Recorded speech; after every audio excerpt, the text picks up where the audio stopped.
Online শপিংয়ে 5% ছাড়, offline ট্রানজাকশানে 2% ছাড়, phone কিনলে 5,000 টাকা ক্যাশব্যাক, এয়ারপোর্টে গেলে লাউঞ্জে ফ্রি।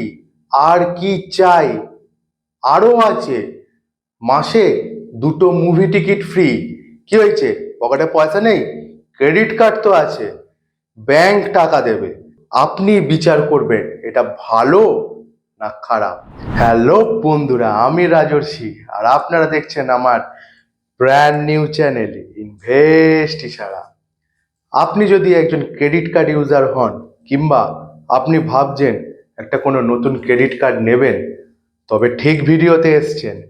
আপনি আসুন, আপনি দেখুন ক্রেডিট কার্ডের কি কি অ্যাডভান্টেজ আছে আর কি কি ডিসঅ্যাডভান্টেজ আছে। চলুন দেখতে থাকুন। Let's go.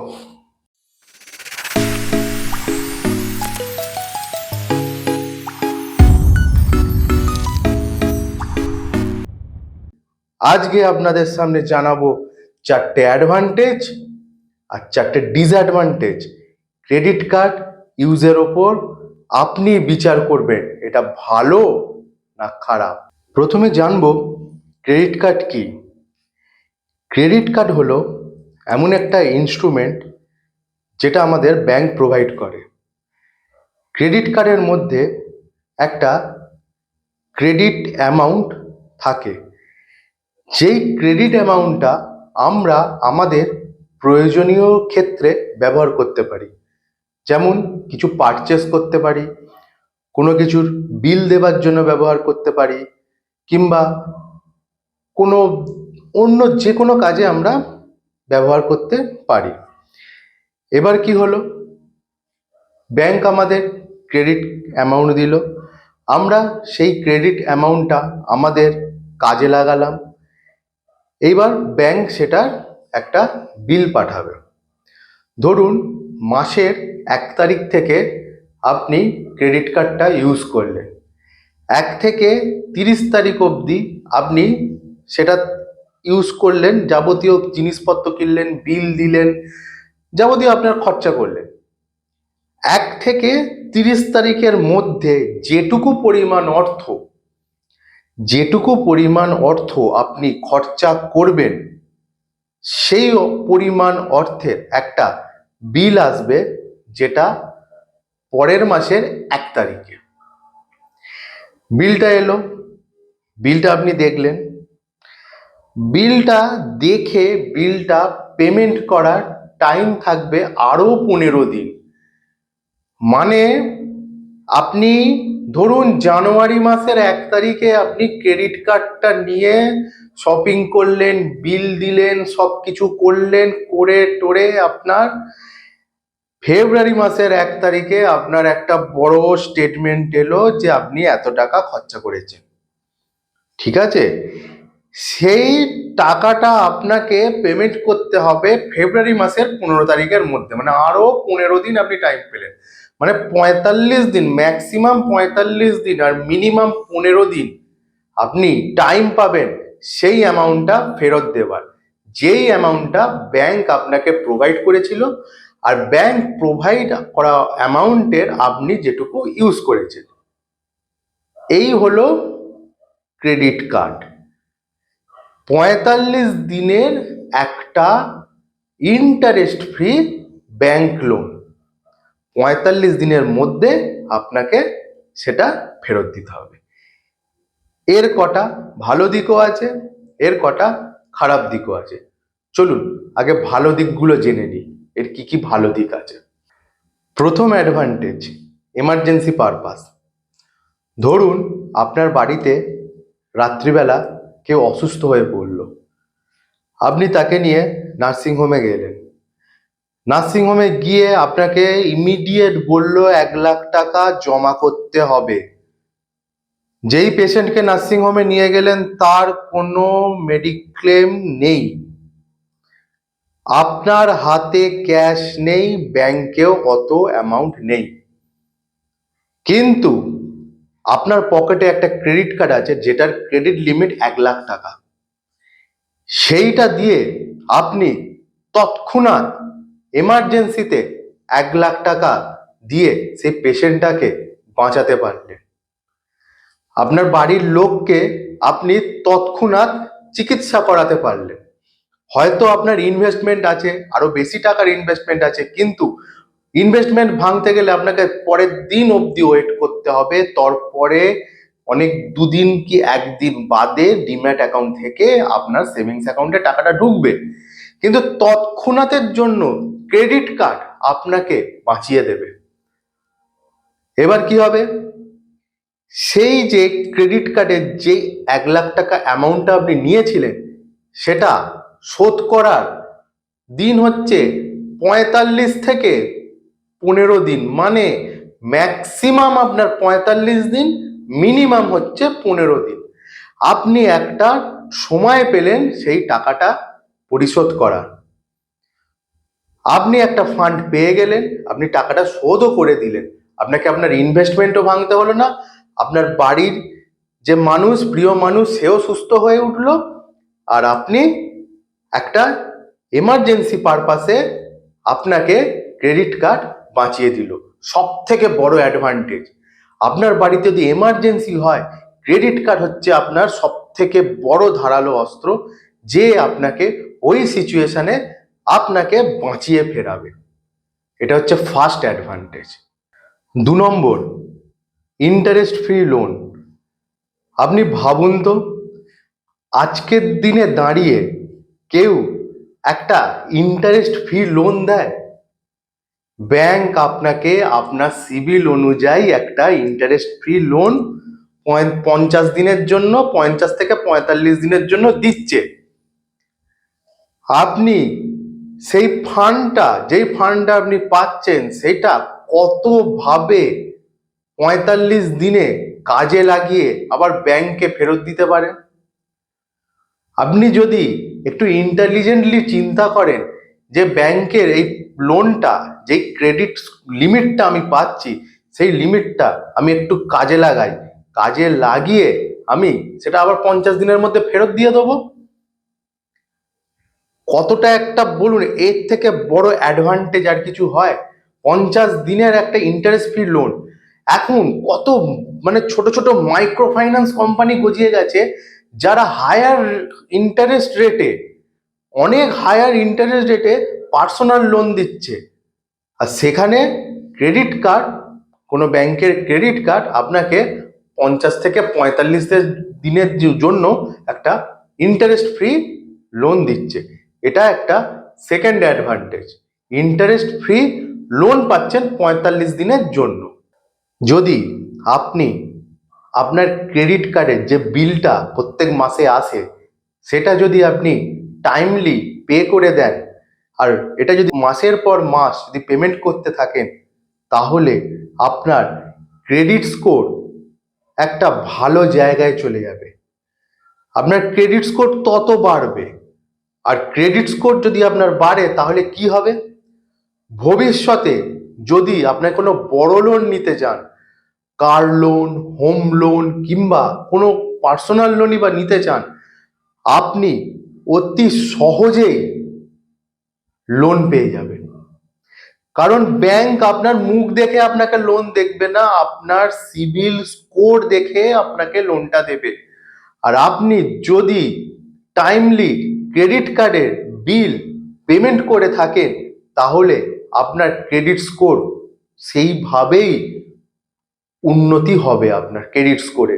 আর ক্রেডিট স্কোরের জন্য ব্যাংক আপনাকে পরবর্তীকালে লোন যদি আপনার লাগে, তাহলে ঘোরাবে না, অত দিয়ে দেবে, আপনার ক্রেডিট স্কোর তখন কথা বলবে। আর 4 নম্বর পয়েন্ট হচ্ছে রিওয়ার্ড পয়েন্ট। রিওয়ার্ড পয়েন্ট হচ্ছে আমার ফেভারিট, শুধু আমার নয়, প্রত্যেক ক্রেডিট কার্ড ইউজারের ফেভারিট হলো এই রিওয়ার্ড পয়েন্ট। রিওয়ার্ড পয়েন্ট বলতে কি বোঝায়? রিওয়ার্ড পয়েন্ট বলতে অনলাইন শপিং এর ওপর 5% ছাড়, অফলাইন কিছু কিনলেন আপনি 2% ছাড়। আচ্ছা, তারপরে কি, তারপরে হচ্ছে মাসে 2টো মুভি টিকিট ফ্রি। প্রত্যেক মাসে 2টো করে মুভি টিকিট আছে বলে আমরা স্বামী স্ত্রীরা চলে গেলাম তা নয়, যে মাসে ইচ্ছা হলো গেলাম, ফ্রি তো আছে, প্রত্যেক মাসে যেতে হবে তার তো ব্যাপার নেই। মাসে 2টো মুভি টিকিট ফ্রি গেল। অ্যামাজনে যদি আপনি শপিং করেন তার আবার 5% এক্সট্রা ক্যাশব্যাক। মানে একটা পুরোপুরি ক্যাশব্যাক নিয়ে আপনি এনজয় করতে পারেন। আপনার নিজের খরচার, যেটা আপনার নিজের খরচা হয়, সেই খরচা 5% এই ক্রেডিট কার্ড ইউজের জন্য কমে যাবে। সাপোজ আমি বলছি, আমার ক্ষেত্রে আমি বলছি, আমি আমার বাড়ির সমস্ত ইলেকট্রিসিটি বিল ক্রেডিট কার্ডে পেমেন্ট করি। আমার বাড়ি যদি ইলেকট্রিসিটি বিল 10,000 টাকা আসে, সমস্ত ঘর টর সব এখন এসি পেসি সব বাড়িতেই থাকে, নিয়ে যদি 10,000 টাকা ইলেকট্রিসিটি বিল আসে, তাহলে আমি 5% ক্যাশব্যাক আর্ন করব, মানে 500 টাকা আমার বাঁচবে। ঠিক আছে? সেকেন্ড কি, টাকাটা আমাকে সঙ্গে সঙ্গে পেমেন্ট করতে হলো না, আমি ক্রেডিট কার্ডে পেমেন্ট করলাম, আমি আরো 50 দিন টাইম পেলাম টাকাটা পেমেন্ট করার জন্য।